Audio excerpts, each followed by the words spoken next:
ഉള്ളത് 24 മണിക്കൂർ മാത്രം തന്നെ. പക്ഷെ അപൂർവം ചിലർ മാത്രമാണ് എക്സ്പോണൻഷ്യലായിട്ട് വളർന്നു പോകുന്നത്.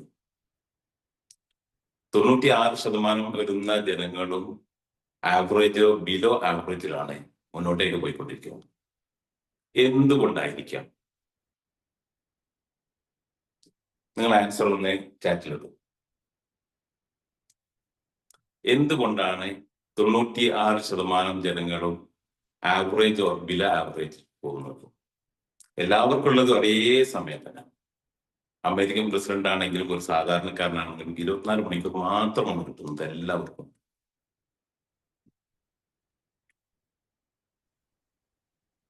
ഇഗ്നോറൻസ്.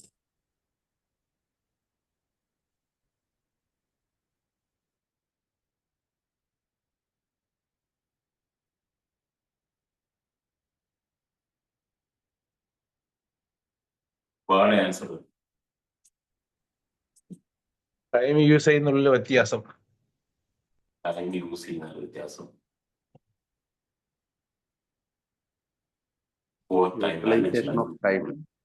അങ്ങനെയുള്ള കുറെ കാര്യങ്ങളാണ് ഇപ്പൊ മെസ്സേജിൽ.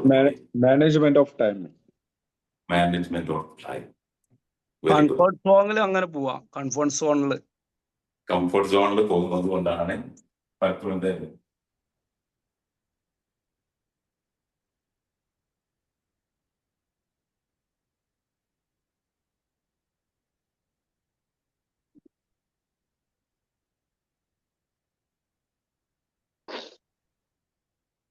കംഫർട്ട് സോണിലായതുകൊണ്ട്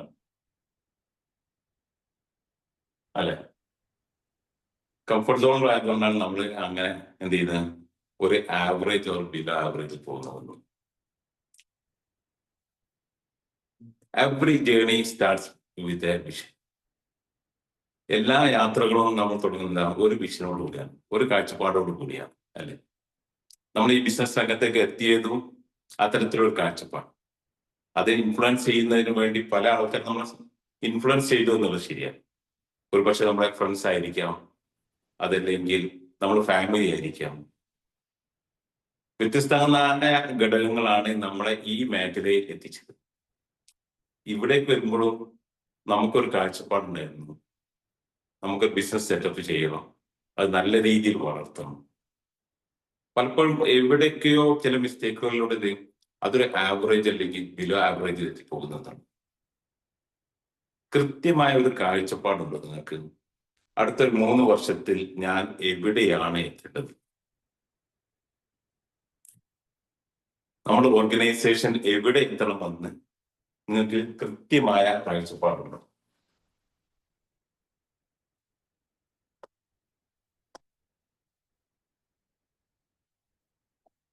കാരണം ഇവിടെയാണ് ഈ സ്റ്റാർട്ട് ചെയ്യുന്നത്.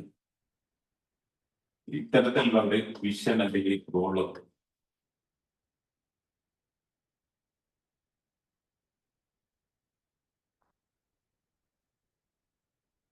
ഇന്ന് നിൽക്കുന്നത് ഇവിടെ എത്തുന്നതിന് വേണ്ടി കൃത്യമായ പ്ലാനിങ് ഉണ്ടോ നിങ്ങൾക്ക്? അത്തരത്തിൽ ഒരു 3 വർഷം കൊണ്ട് എനിക്ക് എത്തിച്ചേരേണ്ടുന്ന കാര്യം, സ്വാഭാവികമായിട്ട് നമ്മൾ മുന്നോട്ടേക്ക് പോകാൻ തീരുമാനിച്ചാൽ എന്ത് ചെയ്യും, നമുക്ക് പല തരത്തിലുള്ള ഡിസ്ട്രാക്ഷൻ ഉണ്ടാവും.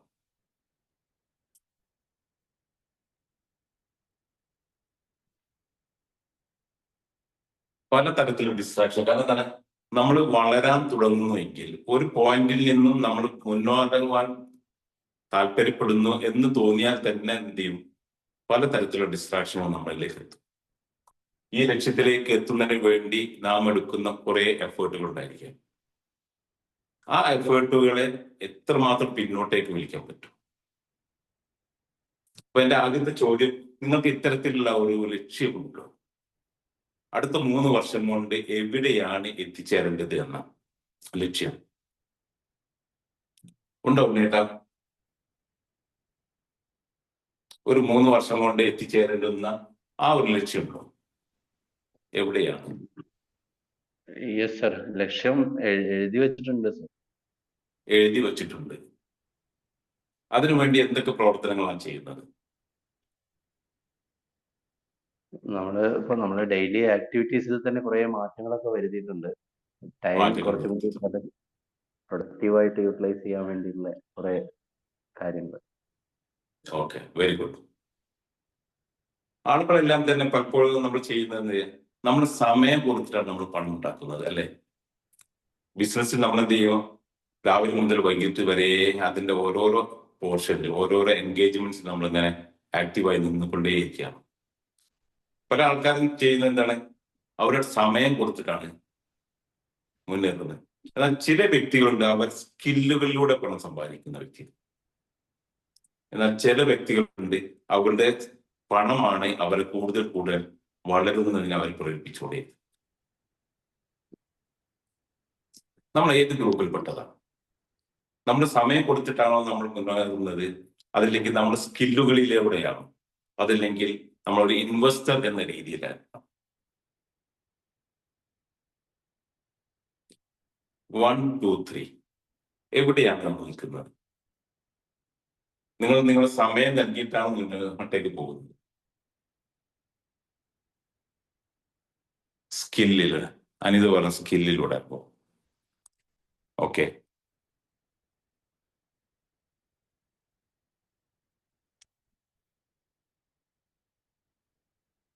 എല്ലാവരും സ്കില്ലിലൂടെയാണ്. Time and skill, very good. Skill, time.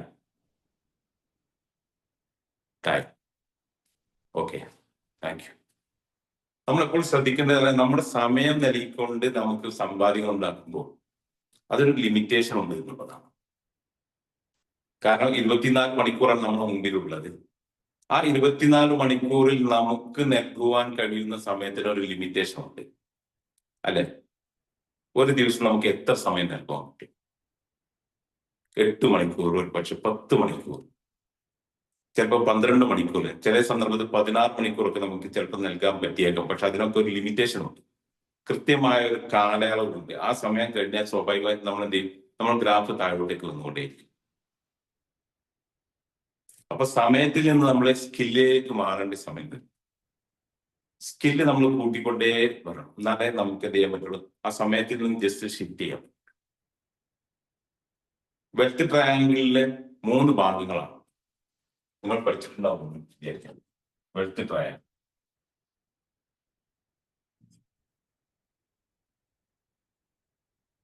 ഇതിൽ ഒന്നാമത്തെ പോർഷനിൽ നിൽക്കുന്നത് സ്കില്ലല്ല, high income skill.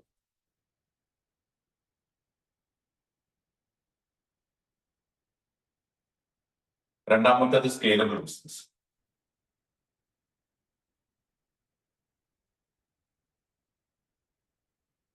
മൂന്നാമത്തേതാണ് high return on investment. High return on. അപ്പൊ ഈ 3 ഭാഗങ്ങളാണ് വെൽത്ത് ട്രയാങ്കിളിൽ. അതിൽ ഒന്നാമത്തെ ഭാഗം ഹൈ ഇൻകം സ്കിൽ. ഒരിക്കലും തന്നെ സമയത്തെ കുറിച്ചാണ് പറയുന്നത്. ഹൈ ഇൻകം സ്കിൽ, ഒരു ഹൈ ഇൻകം ഉണ്ടാക്കുന്ന ഒരു സ്കില്ല് നമ്മൾ ഉണ്ടാക്കിയെടുക്കും. അത് എല്ലാ വ്യക്തികൾക്കും സാധ്യമാണ് എന്നുള്ളതാണ്. കാരണം നമ്മൾ പരിശ്രമിച്ചു കഴിഞ്ഞാൽ നമുക്ക് എന്ത് ചെയ്യാൻ പറ്റും? ഈ ഒരു ഹൈ ഇൻകം സ്കില്ല് നമുക്ക് ഉണ്ടാക്കിയെടുക്കാൻ പറ്റും. നമ്മൾ ഇൻവെസ്റ്റ് ചെയ്താൽ മാത്രം നമുക്ക് എന്ത് ചെയ്യാം? ബിൽഡ് ചെയ്യാവുന്ന കാര്യം. അപ്പൊ ഈ ഹൈ ഇൻകം സ്കിൽ നമ്മൾ നേടണമെന്നുണ്ടെങ്കിൽ നമ്മുടെ സമയത്ത് നമ്മൾ കൃത്യമായി നമ്മൾ ഒരു ഉപയോഗിക്കേണ്ടത്. എപ്പോഴും നമ്മൾ ഫോക്കസ് ചെയ്യേണ്ടത് ഹൈ ഇൻകം സ്കിൽ നമുക്ക് എന്ത് ഉണ്ടാക്കിയെടുക്കാൻ സാധിക്കുന്നു. അപ്പൊ ഈ 3 കാര്യങ്ങൾ നമ്മൾ മനസ്സിലാക്കുക. 1 high income skill, 2 scalable business, 3 high return on investment. ഈ 3 പോർഷനിൽ നമ്മൾ എവിടെയാണ്? എനിക്ക് എത്രമാത്രം സ്കില്ലുണ്ട്? എന്റെ ഓർഗനൈസേഷനെ വളർത്തുന്നതിൽ, എന്നെ വളർത്തുന്നതിൽ എനിക്ക് എത്രമാത്രം സ്കില്ലുണ്ട്? പലപ്പോഴും നാം താഴോട്ടേക്ക് പോകാനുള്ള ഒരേ ഒരു കാരണം നമുക്ക് സ്കില്ലുകൾ കുറയുന്നു എന്നുള്ളത് കൊണ്ട് മാത്രം. വേണ്ടത്ര സ്കില്ലില്ലാത്തത് കൊണ്ടാണ് ഒരു ലിമിറ്റേഷൻ അപ്പുറത്തേക്ക് എന്ത് ചെയ്യാൻ വേണ്ടി പലർക്കും വളരാൻ സാധിക്കാത്തത്. ഇപ്പോ ഒന്നാമതായി ഞാൻ ആദ്യം പറഞ്ഞ പോലെ നമുക്കൊരു കൃത്യമായ ഒരു വിഷൻ ഉണ്ടാവുക, ആ വിഷന് വേണ്ടുന്ന പ്രവർത്തനങ്ങൾ ചെയ്യുക, അതിന് വേണ്ടുന്ന സ്കില്ലുകൾ. അപ്പൊ ആ വിഷനിലേക്ക് എത്താൻ വേണ്ടി പലരും പറയാറുള്ളത് what get you here not get you there. നമ്മൾ എന്താണോ ഇവിടം വരെ എത്തിച്ചത് അതൊരിക്കലും തന്നെ നമുക്ക് ഇവിടം വരെ എത്താൻ സാധിക്കുമാകില്ല. ഇവിടെ എത്തിച്ച ഒരുപാട് ഘടകങ്ങൾ ഉണ്ടായിരിക്കാം, ചില എക്സ്പീരിയൻസുകളായിരിക്കാം, ചില നോളജുകളായിരിക്കാം, ചില സാഹചര്യങ്ങളായിരിക്കാം നമ്മെ ഇവിടെ എത്തിച്ചത്. പക്ഷെ ഇവിടെ നിന്നും ഇവിടെ എത്താൻ 3 വർഷത്തിനപ്പുറത്ത് നാം കാണുന്ന ആ കാഴ്ചകളിലേക്ക് എത്തുന്നതിന് വേണ്ടി ഒരിക്കലും തന്നെ ഇവിടുത്തെ സ്കില്ല് മതിയാവില്ല. നമുക്ക് തീർച്ചയായിട്ടും തന്നെ നമുക്ക് വേണ്ടത് ഇവിടെ എത്തുമ്പോൾ വേണ്ടുന്ന ചില സ്കില്ലുകൾ ഉണ്ടായിരിക്കും. ഇന്ന് നാം ആഗ്രഹിക്കുക, അല്ലെങ്കിൽ നമ്മൾ ചെയ്തുകൊണ്ടിരിക്കുന്ന ഒരു ബിസിനസ് ഉണ്ട്. ആ ഒരു ബിസിനസ്സിനെ ഒരു 5 ടൈംസ് അല്ലെങ്കിൽ 10 ടൈംസ് 20 ടൈംസ് വളരുകയാണ് എങ്കിൽ അവിടെ നമുക്ക് ചുറ്റുപാടുണ്ടാവുന്ന ആളുകൾ തന്നെ മാറിക്കൊണ്ടേയിരിക്കും. സ്വാഭാവികമായിട്ടും സാഹചര്യങ്ങൾ മാറുമ്പോൾ നാം അവിടെ എത്തുമ്പോൾ അതിനനുസരിച്ചുള്ള ഒരു കാഴ്ചപ്പാടോടുകൂടിയാണ് ആയിരിക്കും നമ്മുടെ വളർച്ച ഉണ്ടാവുന്നത്. അപ്പൊ നാം എന്താ ചെയ്യുന്നത്? ഇന്ന് മുതൽക്ക് ഇവിടെ എത്തിയ രീതിയിൽ ആക്ട് ചെയ്തുകൊണ്ട് നമ്മുടെ റിയാലിറ്റിയെ ഈ ഒരു വിഷനിലേക്ക് വലിച്ചെത്തിക്കുക എന്നുള്ളത്. 2021 ഈ ഫ്ലോറിൽ ഞാൻ എത്തുമ്പോൾ എനിക്ക് ഇത്തരത്തിലൊരു സ്കില്ലൊന്നും തന്നെ ഉണ്ടായിരുന്നില്ല. എൻ്റെ ഒരു ഡ്രീമായിരുന്നു ഒരു പബ്ലിക് പ്രോഗ്രാം എന്നുള്ളത്. ഒരു പ്രസന്റേഷൻ എന്നാൽ എനിക്ക് ഭയങ്കര പേടിയായി, കൃത്യമായി സംസാരിക്കാൻ അറിയില്ലായിരുന്നു. അവിടെ നിന്നും ഈ രീതിയിലേക്ക് വളരുവാൻ സാധിച്ചത് എൻ്റെ വിഷൻ ബോർഡിൽ എനിക്കുണ്ടായിട്ടുള്ള ഒരു കാഴ്ചപ്പാട്, എൻ്റെ ബിസിനസ്സിനെ വളർത്തുന്നതിൽ ഞാൻ ഉണ്ടാക്കിയെടുക്കാനുള്ള ചില സ്കില്ലുകളിൽ ഒന്ന് അത് പ്രസന്റേഷൻ സ്കില്ലാണെന്ന് മനസ്സിലായി. അപ്പൊ സ്ഥിരമായി എന്ത് ചെയ്തു, അത് എങ്ങനെ നമുക്ക് ഉണ്ടാക്കിയെടുക്കാൻ സാധ്യമാകും? കൃത്യമായ കാഴ്ചപ്പാടോടുകൂടി ഓരോരോ സ്റ്റെപ്പും നമ്മളെല്ലാവരും തന്നെ ചെയ്യുന്നത് തന്നെ പാലങ്ങളാണ് അന്വേഷിച്ചുകൊണ്ടേയിരിക്കുന്നത്. ഇതിൽ നിന്നും ഇവിടെ എത്താനുള്ള ഏതെങ്കിലും തരത്തിലുള്ള ഒരു വലിയ പാലങ്ങളുണ്ടോ? പക്ഷെ റിയാലിറ്റി എന്താണെന്ന് വെച്ചിട്ടാണെങ്കിൽ അത് ബ്രിക്കുകൾ മാത്രമാണ്. ഓരോരോ ബ്രിക്കും നമ്മളിങ്ങനെ ആഡ് ചെയ്ത് പോകുമ്പോൾ സ്വാഭാവികമായിട്ട് നമുക്ക് നമ്മുടെ ഡെസ്റ്റിനേഷനിൽ എത്തിച്ചേരാൻ സാധിക്കും. ഒരിക്കലും തന്നെ സ്ട്രെയിറ്റ് ആയിട്ട് എന്ത് ചെയ്യാൻ പറ്റില്ല, ഒരിക്കലും ഒരു പാലത്തിലൂടെ കടന്നു പോകാൻ പറ്റില്ല. ഓരോരോ ദിവസവും നാം അതിനു വേണ്ടി പ്രവർത്തിക്കേണ്ടതുണ്ട്. എത്രമാത്രം കാര്യങ്ങൾ നിങ്ങൾ ഓരോരോ ദിവസവും ഇത്തരത്തിൽ നിങ്ങളുടെ സ്കില്ലുകൾ ഡെവലപ്പ് ചെയ്യുന്നതിന് വേണ്ടി ശ്രമങ്ങൾ നടത്തുന്നുണ്ട്? ഒന്ന് പറയാം, എത്രമാത്രം കാര്യങ്ങൾ നിങ്ങൾ ചെയ്യുന്നുണ്ട്? ആരാ പറയാം?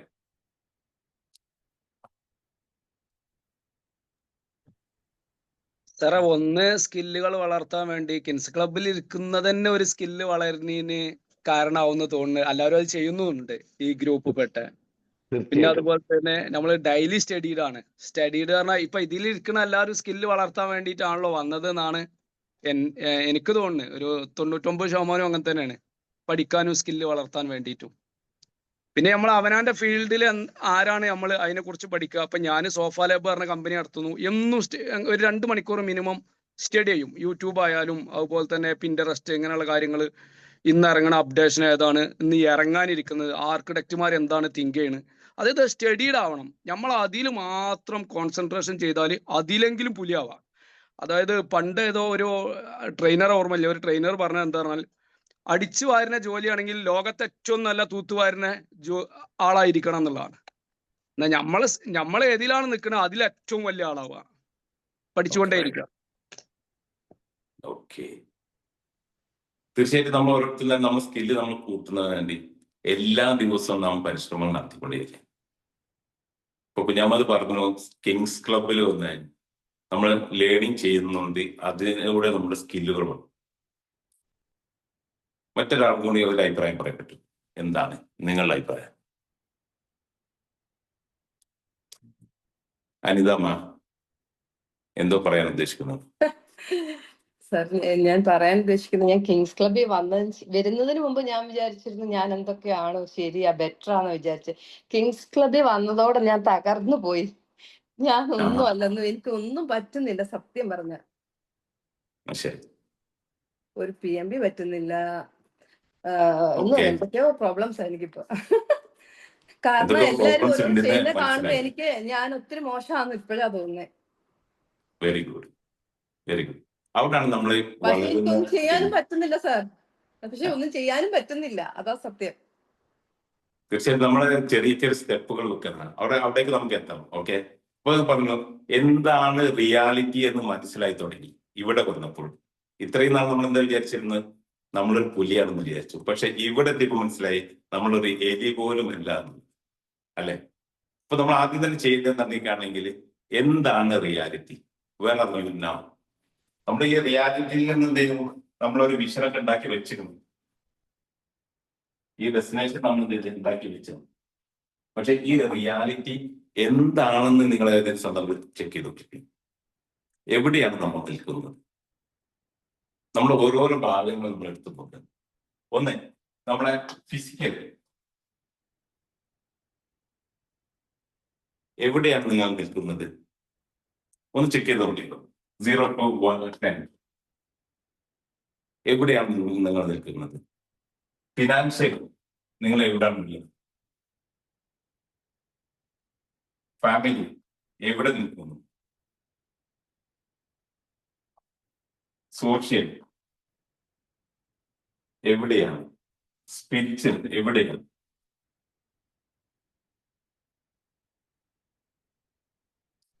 കരിയർ വൈസിൽ എവിടെയാണ്?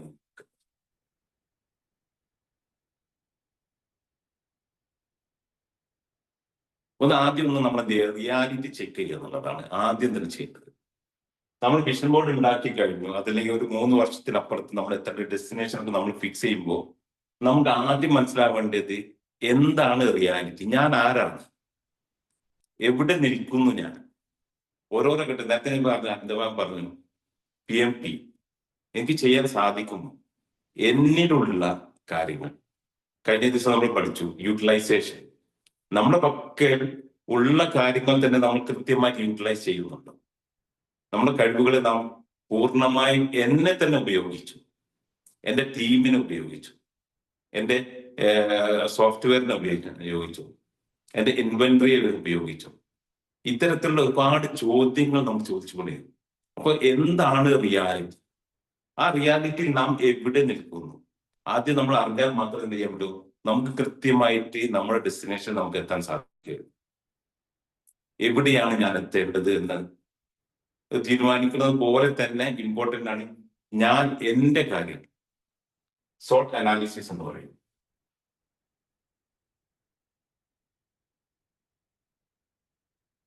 നമ്മുടെ സ്ട്രെങ്ത് എന്തൊക്കെയാണ്, വീക്ക്നെസ് എന്തൊക്കെയാണ്, ഓപ്പർച്യൂണിറ്റി എന്തൊക്കെയാണ്, ത്രെട്ട് എന്തൊക്കെയാണ്.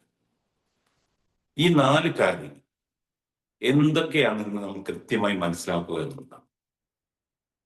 റിയാലിറ്റി മനസ്സിലായാൽ മാത്രമാണ് ഞാൻ ഏത് ഡെസ്റ്റിനേഷനിലേക്കാണ് പോകുന്നത് എന്നതിനെ കുറിച്ച് നമുക്ക് മനസ്സിലാവുകയുള്ളൂ. And where you want to be after 3 years, where you want to be after 5 years, where you want to be after 10 years. 10 വർഷങ്ങൾക്കപ്പുറത്ത്, 5 വർഷങ്ങൾക്കപ്പുറത്ത്, 3 വർഷങ്ങൾക്കപ്പുറത്ത് 2025 December 31 ഞാൻ എത്തേണ്ടുന്ന ഡെസ്റ്റിനേഷൻ എവിടെ എന്ന ചോദ്യത്തിന് ഉത്തരം നമുക്ക് കണ്ടെത്തണം. ആദ്യം നമ്മുടെ റിയാലിറ്റി നമ്മൾ മനസ്സിലാക്കുക. എന്നാൽ മാത്രമേ നമുക്ക് എന്ത് ചെയ്യാൻ പറ്റൂ, അതിനുള്ള പ്ലാൻ ഉണ്ടാക്കാൻ പറ്റുള്ളൂ. 2025 ഡിസംബർ 31 PMPയിൽ ഞാനൊരു പുലിയായി മാറണമെന്ന് അനിതാ മാമിനെ നിർബന്ധമുണ്ട് എങ്കിൽ തീർച്ചയായിട്ടും എന്താണ് റിയാലിറ്റി, ഇന്നത്തെ അവസ്ഥ എന്തൊക്കെയാണ്, എവിടെയാണ് ഞാൻ നിൽക്കുന്നത്? എനിക്കൊരു കോണ്ടന്റ് എഴുതാൻ അറിയൂ, ഒരു പ്രസന്റേഷൻ ഞാൻ എങ്ങനെ ചെയ്യേണ്ടത്? Start with small step. ഒന്ന് മൊബൈൽ എടുത്തിട്ട് എന്ത് ചെയ്യുക, ആദ്യം തന്നെ നമ്മളൊന്ന് ചെയ്തുകൊണ്ട് ഒരു 1 മിനിറ്റ് പ്രസന്റേഷൻ. 2019 2 മിനിറ്റ് പോലും സംസാരിക്കാൻ കഴിയാത്തൊരു വ്യക്തിയായിരുന്നു ഞാൻ. 2020 ഞാൻ ആദ്യമായി ഇത്തരത്തിലൊരു സെഷനിലേക്ക് വരുന്നത്. 21 ഈ ഒരു ഫ്ലോറിൽ എത്തിയത്. ഇവിടെ ഒരു ദിവസം ഒരു ഓപ്പർച്യൂണിറ്റി കിട്ടി. ഒരു സൺഡേ പ്രസന്റേഷൻ നടത്താൻ ആളില്ല. ആർക്കെങ്കിലും ടീം മെമ്പേഴ്സിന് വേണമെങ്കിൽ ആർക്കെങ്കിലും ഒന്ന് ഒരു പ്രസന്റേഷൻ നടത്താനുള്ള ചാൻസ്. അന്ന് ഒരുപാട് വ്യക്തികളുണ്ട്. വലിയ രീതിയിൽ പ്രസന്റേഷൻ അത് വലിയ ട്രെയിനേഴ്സും പോലും ഈ ഫ്ലോറിൽ ഉണ്ടായിരുന്നു. അവരാണ് സാധാരണ എടുക്കാറുള്ളത്. ഞാൻ മനസ്സാറിന് ഒരു മെസ്സേജ് അയച്ചു ഒമാനിൽ നിന്നുള്ള. അദ്ദേഹമായിട്ട് ഇതൊക്കെ കോർഡിനേറ്റ് ചെയ്തു. സാറേ ഒരു ചാൻസ് എനിക്ക് തരണം. അപ്പൊ അദ്ദേഹം എന്നോട് പറഞ്ഞു, നീ പുതിയ ആളാണല്ലോ, അറിയോ നിനക്ക്?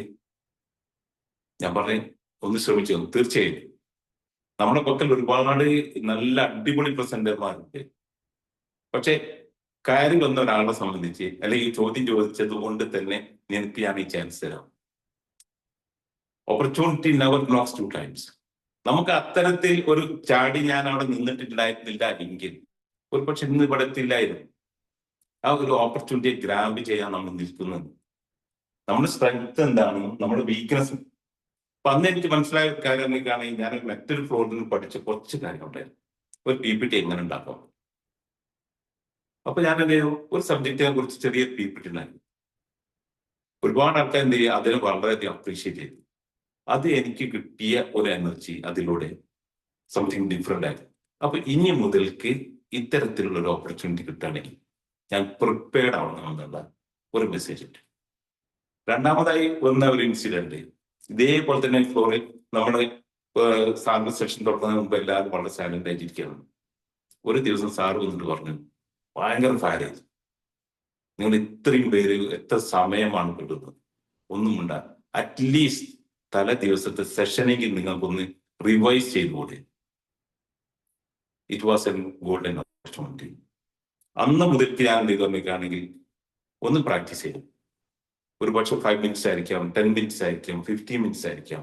എങ്ങനെ നമുക്ക് ഇന്നലെ പഠിച്ച കാര്യങ്ങൾ റീപ്രസെന്റ് ചെയ്യാൻ പറ്റും. അപ്പൊ എന്താണ് നമ്മുടെ റിയാലിറ്റി? ആ റിയാലിറ്റി നമ്മൾക്കുള്ള സ്ട്രെങ്ത് എന്ത്, നമ്മുടെ വീക്ക്നെസ് എന്ത്, നമ്മുടെ ഓപ്പർച്യൂണിറ്റി എന്ത്, നമ്മുടെ ത്രെറ്റ്സ് എന്ത്, ഈ കാര്യങ്ങൾ നമ്മൾ മനസ്സിലാക്കുക. where you want to be after 3 years. അടുത്ത 3 വർഷങ്ങൾക്ക് ശേഷം ഞാൻ എത്തേണ്ടുന്ന ലക്ഷ്യങ്ങളിലേക്ക് വേണ്ടുന്ന സ്കില്ലുകൾ എന്തൊക്കെ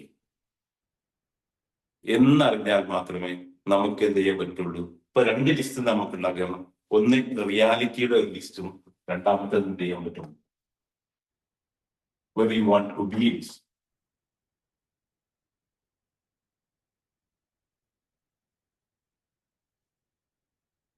ഒരു ടു ബി ലിസ്റ്റ് ഉണ്ടാക്കാൻ പറ്റും. ഒരു റിയാലിറ്റി എന്താണ്, എവിടെയാണ് ഞാൻ നിൽക്കുന്നത്, എവിടെയാണ് ഞാൻ എത്തേണ്ടത്. സ്വാഭാവികമായിട്ട് എന്ത് ചെയ്യും, ഇവിടെ ഒരു ഗ്യാപ്പ്, വലിയ ഗ്യാപ്പ്.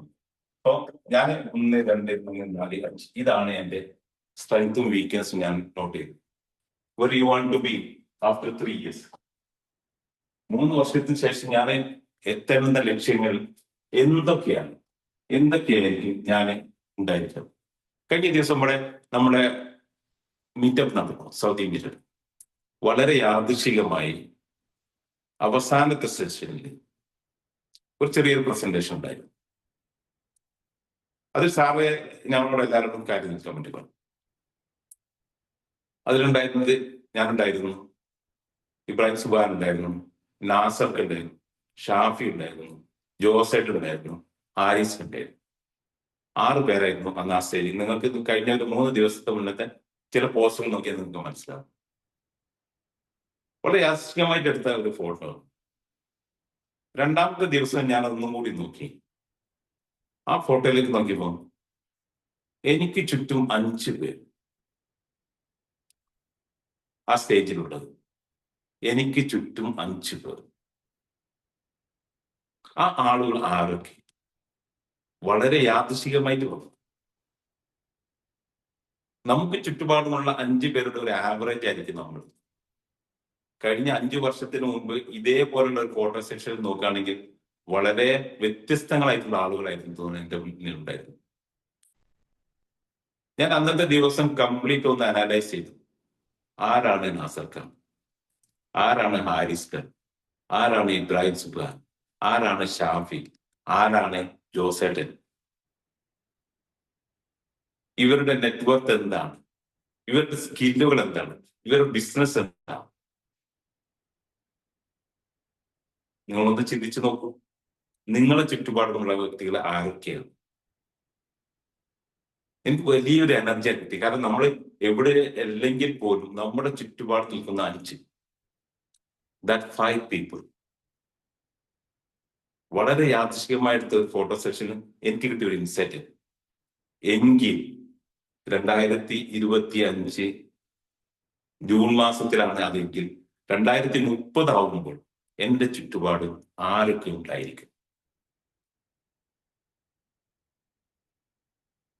ഒരു ചെറിയൊരു സ്പീച്ചിന്റെ ഒരു രംഗമായിരുന്നു അതുണ്ടായിരുന്നു. 2020 എനിക്ക് ആലോചിക്കാൻ പറ്റില്ല ഈ വ്യക്തികൾ, ഈ ഒരു സ്റ്റേജിനെ എനിക്ക് ആലോചിക്കാൻ പറ്റില്ലായിരുന്നു.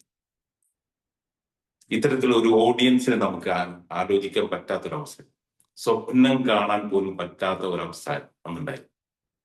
പക്ഷെ 2025 എത്തിയപ്പോൾ എനിക്ക് ചുറ്റുപാടുമുള്ള ഒരുപാട് വ്യക്തികൾ. സോ 2030 ഞാൻ എത്തുമ്പോൾ ആരൊക്കെ ആയിരിക്കും എന്റെ കൂടെ ഉണ്ടാവേണ്ടത്? ഇത്തരത്തിലുള്ള ഒരു ഇൻസിഡന്റോ ഇത്തരത്തിലുള്ള ഒരു ഇവന്റോ എന്റെ പിക്ചർ എന്റെ സ്വപ്നത്തിൽ പോലും ഉണ്ടായിരുന്നില്ല. അവിടെ നിന്നും ആ ഒരു ഓപ്പർച്യൂണിറ്റി സാർ നമ്മൾ എപ്പോഴും പഠിപ്പിക്കാറുണ്ട്. കാര്യം വരുന്ന പറഞ്ഞ് ഞങ്ങൾ വിളിക്കുമ്പോൾ കിട്ടുന്ന ഒരു ഓപ്പർച്യൂണിറ്റി, ആ ഓപ്പർച്യൂണിറ്റിയെ കൃത്യമായി പ്രസന്റ് ചെയ്യാനുള്ള കേപ്പബിലിറ്റി നമുക്കുണ്ടോ? മനസ്സിലായിരുന്നെങ്കിൽ കിട്ടിയെന്താണ് നമുക്ക് ഒരു ഓപ്പർച്യൂണിറ്റിയാണ്.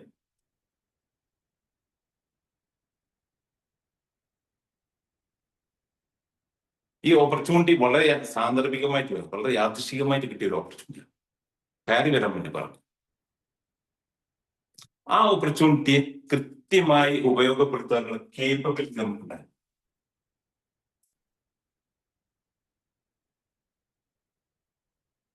ആ സമയം ഇത്തരത്തിലൊരു സമയത്ത് ഈ ഒരു ഓപ്പർച്യൂണിറ്റി വന്നപ്പോൾ അതിനെ നമുക്ക് കൃത്യമായി ഉപയോഗിക്കാനുള്ള കേപ്പബിലിറ്റി നമുക്കുണ്ടായോ? 40ഓളം വരുന്ന കിങ്സ് ക്ലബിന്റെ ഓഡിയൻസിന്റെ ഫ്രണ്ടിൽ നിന്ന് നമുക്ക് കൃത്യമായി സംസാരിക്കാം, അവർക്ക് വേണ്ടുന്ന മെസ്സേജുകൾ നൽകാൻ, നമ്മുടെ ആശയങ്ങളെ കൃത്യമായി പ്രസന്റ് ചെയ്യുവാനുള്ള ഒരു കേപ്പബിലിറ്റി നമുക്കുണ്ടായിരുന്നു. നാം ഓരോരുത്തരും തന്നെ ഉണ്ടായിരുന്നു. കഴിഞ്ഞ 5 വർഷങ്ങൾക്ക് മുമ്പായിരുന്നെങ്കിൽ ഇത്തരത്തിലൊരു സ്റ്റേജ് പോലും നമുക്ക് സ്വപ്നം കാണാൻ പോലും പറ്റില്ല. അവിടെ നിന്നും ഇവിടെ എത്തിയിട്ടുണ്ടെങ്കിൽ 2030 എത്തുമ്പോൾ നമ്മൾക്ക് ചുറ്റും ആരൊക്കെ? So where you want to be, that's a question. 2028 2030 നാം എത്തേണ്ടുന്ന സ്ഥലം, അതാണ് ഏറ്റവും പ്രധാനം. അവിടെ എത്തുമ്പോൾ നമുക്കുണ്ടാവേണ്ടുന്ന കാര്യങ്ങൾ, സ്കില്ലുകൾ എന്തൊക്കെ, നമ്മുടെ ഓർഗനൈസേഷൻ എവിടെയാണ് എത്തേണ്ടത്? സ്വാഭാവികമായി നമ്മൾ അവിടെ എത്താനുള്ള പരിശ്രമങ്ങൾ നടത്തുമ്പോൾ നമ്മൾ ഫ്രണ്ടിലേക്ക് വരുന്നത് നമ്മുടെ ദിവസത്തെ പ്ലാൻ ചെയ്യുക എന്ന് തന്നെയാണ്, അല്ലെ? ഏതൊരു ബിസിനസ്സുകാരനെ സംബന്ധിച്ചിടത്തോളം ഏറ്റവും പ്രധാനപ്പെട്ട 4 സ്കില്ലുകളാണ്. 4 സ്കില്ലുകൾ നിർബന്ധമായും നാം ഓരോരുത്തരും പഠിച്ചിരിക്കേണ്ടത്. അതിൽ ഒന്നാമത്തെ സ്കിൽ ലീഡർഷിപ്പ് സ്കിൽ.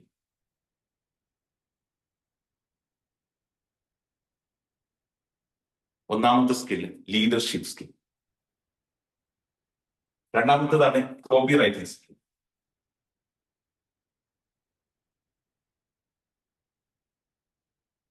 മൂന്നാമത്തേത് closing skill. 4 coaching skill. Leadership skill, copy writing skill, closing skill and coaching skill. ഒരു ബിസിനസ്സുകാരനൊക്കെ സംബന്ധിച്ചിടത്തോളം ഏറ്റവും ഇമ്പോർട്ടൻ്റ് ആയിട്ടുള്ള 4 സ്കില്ലുകൾ. ഈ സ്കില്ലുകൾ വളർത്തിയാൽ മാത്രമാണ് നമുക്ക് എന്ത് ചെയ്യാൻ പറ്റുള്ളൂ, നമ്മൾ ഉദ്ദേശിച്ച ഡെസ്റ്റിനേഷനിലേക്ക് എത്തുമ്പോൾ ആ രീതിയിൽ നമ്മളെ പ്രസന്റ് ചെയ്യാൻ നമുക്ക് സാധ്യമാകും. എങ്കിൽ മാത്രമേ നമ്മുടെ ഓർഗനൈസേഷനെ എവിടെയാണ് ഞാൻ ഉദ്ദേശിച്ചത് അവിടെ നമുക്ക് എത്തിച്ചേരുവാൻ സാധിക്കുകയുള്ളൂ. അപ്പൊ ഈ സ്കില്ലുകളെല്ലാം തന്നെ വളർത്തുന്നതിൽ നമ്മുടെ സമയത്തിന് വളരെയധികം പ്രാധാന്യമുണ്ട്. ഇന്ന് നാം ബിസി ഷെഡ്യൂളിലൂടെ തന്നെയാണ് മുന്നോട്ടേക്ക് പോയിക്കൊണ്ടിരിക്കുന്നത്. റിയാലിറ്റി നാം ചെക്ക് ചെയ്തപ്പോൾ നമുക്ക് മനസ്സിലായി ഇന്ന് നാം ചെയ്തുകൊണ്ടിരിക്കുന്ന കാര്യങ്ങൾ എന്തൊക്കെയാണ്, എന്ത് ജോലിയാണ് നാം ചെയ്തുകൊണ്ടിരിക്കുന്നത്, എവിടെയാണ് ഞാൻ നിൽക്കുന്നത്, ഇന്നും ചെയ്തുകൊണ്ടിരിക്കുന്നത് ഒരു ഡെയിലി വേജസിൽ മുന്നോട്ടേക്ക് പോകുന്ന രീതിയിൽ തന്നെയാണ്, അതല്ലെങ്കിൽ മറ്റെന്തെങ്കിലും. നമ്മുടെ സമയത്തിന് എത്രമാത്രം പ്രാധാന്യം. ഒരു ഹോംവർക്കും കൂടി ഞാൻ നിങ്ങൾക്ക് തരാം. 2028 നമ്മൾ വിഷൻ ബോർഡിൽ നാം എത്താൻ ഉദ്ദേശിക്കുന്ന ഒരു ഡെസ്റ്റിനേഷൻ, ഈ ഡെസ്റ്റിനേഷനിലേക്ക് നാം എത്തുമ്പോൾ നാം നേടുന്ന അല്ലെങ്കിൽ നാം ആഗ്രഹിക്കുന്ന ആ ലക്ഷ്യസ്ഥാനത്ത് നമ്മൾ എത്തുമ്പോൾ നമുക്കുണ്ടാവുന്ന ഒരു ഫിനാൻഷ്യൽ ബെനിഫിറ്റ് അല്ലെങ്കിൽ ഒരു നെറ്റ്വർത്ത് ഉണ്ടായിരിക്കും. ആ നെറ്റ്വർത്ത് എത്രയാണ്? അന്ന് എൻ്റെ 1 മണിക്കൂറിന്റെ വാല്യൂ എന്തായിരിക്കും? നാം ഒന്ന് അന്വേഷിക്കേണ്ടതുണ്ട്. 1 മണിക്കൂറിന്റെ ഇന്നത്തെ വാല്യൂ ഒരു 10 ടൈംസ് നമ്മുടെ ഓർഗനൈസേഷൻ വളരുമ്പോൾ നമുക്ക് കിട്ടുന്ന മറ്റൊരു വാല്യൂ ഉണ്ട്. ആ വാല്യൂ നാം കണക്കാക്കണം ആദ്യം. എങ്കിൽ മാത്രമേ ചില കാര്യങ്ങൾ നമുക്ക് ചെയ്യുവാൻ സാധിക്കുകയുള്ളൂ. 2028 നാം ഉദ്ദേശിക്കുമ്പോൾ ഇന്ന് എൻ്റെ 1 മണിക്കൂറിന് 500 1000 ആണെങ്കിൽ 3 വർഷം കൊണ്ട് ഞാൻ ഉദ്ദേശിക്കുന്ന ലക്ഷ്യസ്ഥാനത്ത് എത്തുമ്പോൾ എൻ്റെ 1 മണിക്കൂറിന് ഒരു പക്ഷെ 5000 10,000 ആവണമെന്നുണ്ടെങ്കിൽ നാം തീർച്ചയായിട്ടും അന്ന് നിൽക്കുന്ന രീതിയിലുള്ള ജോലികൾ ചെയ്തുകൊണ്ടേയിരിക്കും. എങ്കിൽ മാത്രം ഇന്നും സാധാരണ രീതിയിൽ ബിസി ഷെഡ്യൂൾ തന്നെയാണ് നാം ഓരോരുത്തരും തന്നെ പോകുന്നത് എങ്കിൽ നമ്മെ ഇവിടെ എത്തിച്ചാൽ, ഇന്നത്തെ സ്റ്റേജിൽ നമ്മെ എത്തിച്ചാൽ അതേ കാര്യങ്ങൾ തന്നെയാണ് വീണ്ടും നാം ചെയ്തുകൊണ്ടേയിരിക്കുന്നത് എങ്കിൽ ഒരിക്കലും തന്നെ നാം ഉദ്ദേശിച്ച ലക്ഷ്യസ്ഥാനങ്ങളിൽ എത്തുകയില്ല. സാർ നമ്മളോട് എപ്പോഴും പറയാവുന്ന ഒരു വാക്ക്,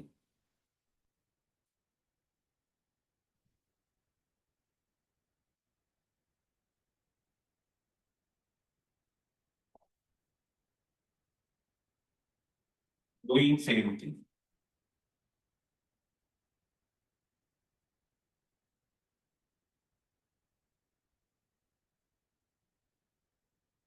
And expecting different results.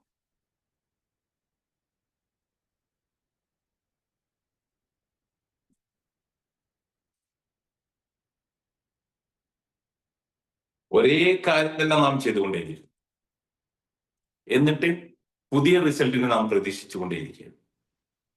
ഒരിക്കലും സംഭവിക്കില്ല. 2020 ഞാൻ ചെയ്തുകൊണ്ടിരിക്കുന്ന ഒരേ വർക്ക് തന്നെയാണ് ഇന്നും ചെയ്തതെങ്കിൽ ഒരിക്കലും തന്നെ ഈ ഒരു സെഷനിലേക്ക് എത്താൻ സാധിക്കില്ല. യൂട്ടിലൈസേഷന്റെ ഭാഗമായി കഴിഞ്ഞ ദിവസം ഞാൻ എൻ്റെ ഓഫീസിലേക്ക് നോക്കിയപ്പോഴാണ് എനിക്ക് മനസ്സിലായത് ഈ ഒരു പാനൽ ബോർഡ് വാങ്ങി വെച്ചിട്ട് 2 വർഷം കഴിഞ്ഞു ഓഫീസിലെ പ്രസന്റേഷനും വേണ്ടിയിട്ട്. എൻ്റെ സ്കില്ല് കൂട്ടാൻ, എനിക്ക് കുറച്ചും കൂടി കൃത്യമായി കാര്യങ്ങൾ സംസാരിക്കാൻ, സംവദിക്കാൻ എന്നെ പ്രാപ്തമാക്കുന്ന ഒന്നാണ് ഇത്. ഞാൻ ഉപയോഗിക്കുന്നില്ല. മാസത്തിലോ 2 മാസത്തിലോ 3 മാസത്തിലോ ഒക്കെ ഉള്ള ഒരു മീറ്റിങ്ങിന്റെ സന്ദർഭത്തിൽ വളരെ അപൂർവമായി ഉപയോഗിക്കുന്ന ഒരു പാനൽ ബോർഡ് ഞാൻ അതെടുത്തിട്ട് എൻ്റെ റൂമിലേക്ക് കൊണ്ടുവന്നു, എൻ്റെ ഫ്ലാറ്റിലേക്ക് എത്തിച്ചു. എനിക്ക് എങ്ങനെ ഉപയോഗിക്കാൻ സാധിക്കും? കാരണം അടുത്ത ലെവലിലേക്ക് എത്തുമ്പോൾ ഇത്രയും നാൾ ഒരു PPT നോക്കി ഒരു പ്രസന്റേഷൻ നടത്തുന്നതിനപ്പുറത്ത് എനിക്ക് കാര്യങ്ങളെ കൃത്യമായി സംവദിക്കാനും കൃത്യമായി ആളുകളിലേക്ക് എത്തിക്കുവാനും ഇത്തരത്തിലുള്ള ഒരു ബോർഡ് കൊണ്ട് സാധ്യമാവുമെന്ന് ബോധ്യമായപ്പോൾ തീർച്ചയായിട്ടും ഞാനത് ഇംപ്ലിമെന്റ് ചെയ്തു. ഇനി മുതൽക്ക് എൻ്റെ യാത്രയിൽ എൻ്റെ കൂടെ എന്നെ നെക്സ്റ്റ് ലെവലിലേക്ക് എത്തിക്കുന്നതിൽ തീർച്ചയായിട്ടും അതൊരു വലിയ പങ്കുണ്ട്. കാരണം എൻ്റെ പ്രസന്റേഷൻ എത്രമാത്രം നല്ലതാണ്, അതല്ലെങ്കിൽ ചീത്തയാണ്, അല്ലെങ്കിൽ അതിന്റെ ഫീഡ്ബാക്ക് പറയേണ്ടത് നിങ്ങളാണ്. നാം ഓരോരുത്തരും തന്നെ ചെയ്യേണ്ടുന്ന കാര്യം, എവിടെയാണ് എനിക്ക് പറ്റുന്ന പാളിച്ചകൾ, എവിടെയാണ് ഞാൻ ഉപയോഗിക്കുന്ന വാക്കുകളിലുള്ള വ്യത്യാസം, പ്രോപ്പറായിട്ടുള്ള വാക്കുകൾ തന്നെയാണ് ഞാൻ ഉപയോഗിക്കുന്നത്, അത് നമുക്ക് എങ്ങനെ കൺവേ ചെയ്യാം. അപ്പൊ ആ റിയാലിറ്റിയിലേക്ക് എത്തണം, റിയാലിറ്റിയിൽ നിന്നും നമ്മൾ ആ വിഷനിലേക്ക് എത്തണം എന്നുണ്ടെങ്കിൽ ഒരിക്കലും തന്നെ ഡൂയിങ് സെയിം തിങ്, ഒരേ കാര്യങ്ങൾ ചെയ്തുകൊണ്ട് കാര്യമില്ല. കഴിഞ്ഞ 5 വർഷമായി ക്യാമറക്ക് മുമ്പിൽ അതല്ലെങ്കിൽ ലാപ്ടോപ്പിന്റെ മുന്നിൽ തന്നെ നിന്നുകൊണ്ടുള്ള ഒരു പ്രസന്റേഷനാണ് നടത്തിയത്. സംതിങ് ഡിഫറെന്റ് ആയിട്ടുള്ള ഒരു ആക്ഷൻ എടുത്താൽ മാത്രമേ നെക്സ്റ്റ് ലെവലിലേക്ക് നമുക്ക് പോകാൻ സാധിക്കുകയുള്ളൂ. അല്ലാത്ത പക്ഷെ നമുക്ക് ഒരിക്കലും സാധ്യമല്ല. കാരണം ഒരു 3 വർഷം കഴിയുമ്പോൾ ഇത്തരത്തിലുള്ള ഒരു ഓഡിയൻസിന്റെ ഫ്രണ്ടിൽ എങ്ങനെ നമുക്ക് കൃത്യമായി പ്രസന്റ് ചെയ്യാൻ സാധിക്കും? ഇന്നും അങ്ങനെ തന്നെയാണ് പോകുന്നത്. ഓക്കെ സാറേ, കഴിഞ്ഞ 3 വർഷങ്ങൾക്ക് മുമ്പ് ഇന്നും ഒരേപോലെ തന്നെയാണ് പോകുന്നത്, അല്ലെങ്കിൽ സംതിങ് ഡിഫറെന്റ് ആയിട്ടുള്ള കാര്യങ്ങൾ ചെയ്തുകൊണ്ടിരിക്കുന്നത്? മ്യൂട്ടാണ്. Yes sir. കഴിഞ്ഞ 3 വർഷം ആയിട്ട് എന്നുള്ളതിനേക്കാൾ ഉപരി കഴിഞ്ഞ 1 വർഷമായിട്ട് ഞാൻ കിങ്സ് ക്ലബിൽ വന്നതിന് ശേഷം തിരിച്ചറിവ്, നേരത്തെ അനിത പറഞ്ഞതുപോലെ ഒരു തിരിച്ചറിവ്, എന്റെ ടൈമിൽ ഞാൻ കൂടുതൽ ഫോക്കസ് ചെയ്യാൻ സാധിച്ചു. മുൻപുണ്ടായിരുന്ന ഒരു സ്പീഡും അന്നും വിഷനും ഗോളും സെറ്റ് ചെയ്യാറുണ്ട്, അത് വെച്ച് തന്നെ ഞാൻ മുന്നേറാറുണ്ട്. എങ്കിൽ തന്നെ ആ time, I mean same thing എന്നുള്ളതിനുള്ള ആ ചേഞ്ച് വരുത്താൻ ഈ ഒരു വേദി വളരെയധികം ഉപകരിച്ചു. അത് എല്ലാവർക്കും തന്നെ അത് ഫോക്കസ്ഡ് ആയിട്ടും കോച്ചിങ് എന്നുള്ള ലെവലിലേക്കും എത്തിക്കുവാനും ഈ വേദി എന്നെ വളരെ ഹെൽപ്ഫുൾ ആയിട്ടുണ്ട്. മറിച്ച് ഈ ഒരു സെഷൻ ഇല്ലായിരുന്നെങ്കിൽ ഒരു പക്ഷേ ഞാൻ 2 വർഷത്തിന് ശേഷം എത്തിടുന്ന ഒരു പൊസിഷൻ ഞാൻ ഇന്ന് എത്താൻ എനിക്ക് സാധിക്കുമായിരുന്നില്ല. ആണ് എന്റെ റിയാലിറ്റി. Thank you. ടൈമിനെ ഫോക്കസ് ചെയ്തു തുടങ്ങി. 24 മണിക്കൂർ നമ്മൾ ഈ സെഷൻ തന്നെ സ്റ്റാർട്ട് ചെയ്ത് 24 മണിക്കൂർ നമുക്ക് എല്ലാവർക്കും ലഭിച്ചപ്പോൾ ചില ആളുകൾ മാത്രം എക്സ്പോണൻഷ്യൽ ആയിട്ട് വളർന്നു, വളരെ അപൂർവ ആൾക്കാർക്ക് എന്ത് ചെയ്ത് തുടങ്ങിക്കണം, ഒരു ആവറേജ് ലെവലിൽ. ഈ 96% വരുന്ന ആളുകളും ഈ ഒരു ലെവലിലാണ് പോകുന്നത്. എന്നാൽ അപൂർവം ഓൺലി 4% എക്സ്പോണൻഷ്യൽ ഗ്രോത്തിലേക്ക് പോകും. അതിന്റെ ഒരേ ഒരു കാരണം അവർ ചെയ്ത ടൈം ഫോക്കസ് ചെയ്തതാണ്. ടൈമിനെ കൃത്യമായി പ്രയോറിറ്റൈസ് ചെയ്തു, മാനേജർ ചെയ്ത് പ്രയോറിറ്റൈസ് ചെയ്തു. ഇന്നത്തെ സെഷനിലൂടെ നമ്മൾ പഠിക്കാൻ വേണ്ടി പോകുന്നത് ഒരു പുതിയ ഫ്രെയിം വർക്കാണ്. എങ്ങനെ നമുക്ക് നമ്മുടെ സമയത്ത് കൃത്യമായി ഉപയോഗിക്കാൻ സാധിക്കും. ഈ 96% നിന്നും ഒരു 4%ലേക്ക് ഉള്ള ജേണിയിൽ നമുക്ക് എങ്ങനെ എത്തിച്ചേരാൻ സാധിക്കും? സമയത്തെ പ്രയോറിറ്റൈസ് എന്ന് പറയുമ്പോൾ നിങ്ങളുടെ മനസ്സിലേക്ക് എത്തേണ്ടുന്ന ഒരു ഫ്രെയിം വർക്ക്, എങ്ങനെ എനിക്ക് എന്റെ സമയത്തെ പ്രയോറിറ്റൈസ് ചെയ്തുകൊണ്ട് മുന്നോട്ടേക്ക് പോകുന്നത്, അതാണ് ഇന്നത്തെ സെഷനിലെ ഹൈലൈറ്റ്.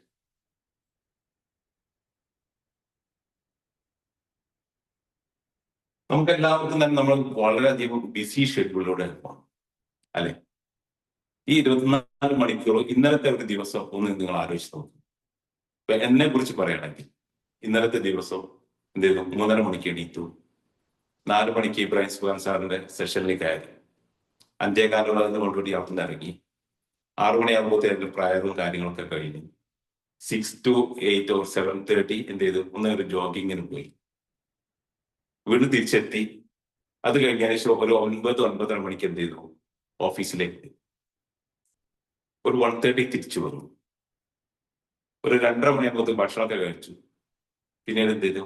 ഒരു 6 മണി വരെ 5:30 വരെ ഒന്ന് ഉറങ്ങി ചെറിയ, കാരണം പ്രധാനപ്പെട്ട ഉറക്കം അപ്പോഴാണ്. വീണ്ടും ഒരു 7 മണിക്ക് എന്ത് ചെയ്തു? ഓഫീസിലേക്ക് എത്തി. 9:30 മണിക്ക് തിരിച്ചു പോകും. ഇതാണ് എൻ്റെ ഇന്നലത്തെ ദിവസം എന്നത്. അപ്പൊ നിങ്ങൾക്ക് ചെക്ക് ചെയ്യാൻ പറ്റും നിങ്ങൾ എങ്ങനെ മുന്നോട്ടേക്ക് പോകും, എന്താണ് ഇന്നലത്തെ ദിവസം നമുക്ക് ഇൻസൈറ്റ്. ആർക്കെങ്കിലും ഒരാൾക്ക് പറയാൻ പറ്റുമോ ഇന്നലത്തെ ദിവസം നിങ്ങൾ എന്തൊക്കെ ചെയ്യും, എങ്ങനെയാണ് നിങ്ങളിലൂടെ പോയത്?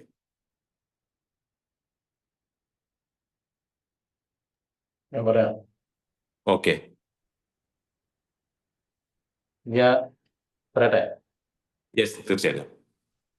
ഞാന് രാവിലെ കറക്റ്റ് 4:30 ആകുമ്പോൾ എല്ലാ ദിവസവും എഴുന്നേക്കും. 4:30 ഒരു 4:45 ആകുമ്പോഴത്തേന് ഞാൻ എൻ്റെ ഡേ സ്റ്റാർട്ട് ചെയ്യും. അവിടുന്ന് ഞാൻ ഫസ്റ്റ് സ്റ്റാർട്ട് ചെയ്യുന്നത് പിന്നെ വിഷ്വലൈസേഷൻ അല്ല ബ്രീത്തിങ് എക്സസൈസ്, വിഷ്വലൈസേഷൻ. പിന്നെ അതിന് ശേഷം ഞാൻ ടു ഡു ലിസ്റ്റ് ഉണ്ടാക്കും. പിന്നെ എന്നും ഓക്കെ, ഈ ഗോള് ഞാൻ ഓൾറെഡി സെറ്റാണ്, പക്ഷെ ഞാൻ എന്നും റീറൈറ്റ് ചെയ്യും ഗോള് ഡെയിലി. ഗോൾ എഴുതും. ഓക്കെ,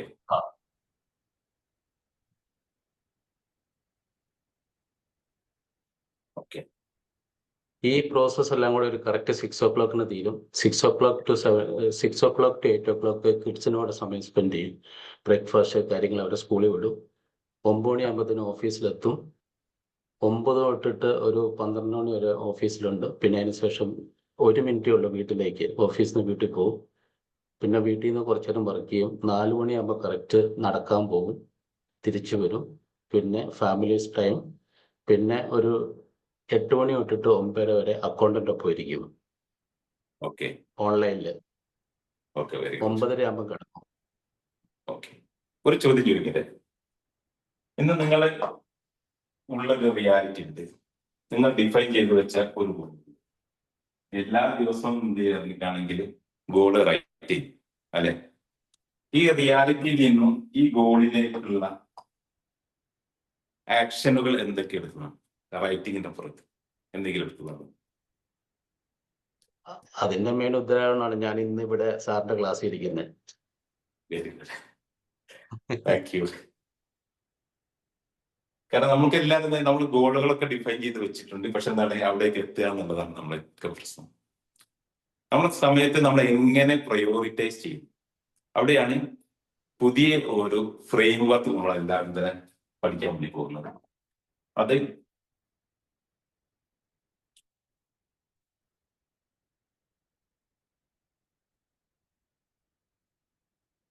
ആ ഫ്രെയിം വർക്കിന്റെ പേരാണ് ലാപ്പിസ്.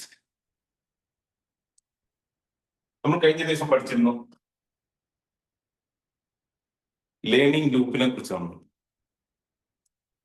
ഇതിന് നമ്മൾ പറയുന്നതാണ് ലാപ്പിസ് ലൂപ്പ്. അടുത്ത പ്രാവശ്യം നിങ്ങൾക്ക് എന്ത് ചെയ്യാൻ പറ്റും? ടൈം പ്രയോറിറ്റൈസ് എന്ന് നിങ്ങൾക്ക് കേൾക്കുമ്പോൾ ഞാൻ എന്താണ് ചെയ്യുന്നത്, എവിടെയാണ് എനിക്ക് മിസ്റ്റേക്ക് പറ്റിയത്, എവിടെയാണ് നാം ഓരോരുത്തരും ഫോക്കസ് ചെയ്യുന്നത്. അതിൽ ആദ്യത്തെ ഭാഗം സാർ നേരത്തെ പറഞ്ഞ മാതിരി തന്നെ ടു ഡു ലിസ്റ്റുകൾ എഴുതിയിട്ട് അല്ലെ, നമുക്ക് എന്താ ചെയ്യാൻ പറ്റും? നമ്മുടെ എല്ലാ ആക്ടിവിറ്റികളെയും എന്ത് ചെയ്യാം? കംപ്ലീറ്റ് ലിസ്റ്റ് ചെയ്യും. Stand for list all activity.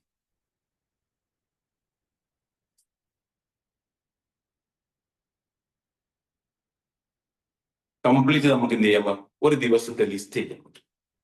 ചിലർ എന്ത് ചെയ്യുന്നത് ടു ഡു ലിസ്റ്റ് ചെയ്യുന്നുണ്ട്.